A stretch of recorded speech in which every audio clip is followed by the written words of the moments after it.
How to add currency converter to your Wix website store. I'm inside the website editor here, and from the left hand side we just want to click on add elements, and here we will go to store.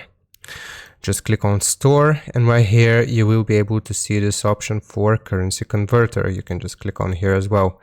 And if you want to add this to your website, we will simply drag and drop it. Obviously, give it some time.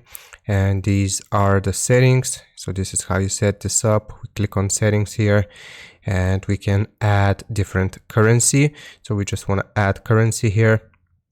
It will show us our main currency. And then we can also change the design of this box here, or this button, currency converter button.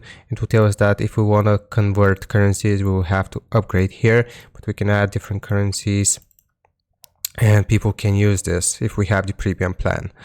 So just place it somewhere on your website and people will be able to use it.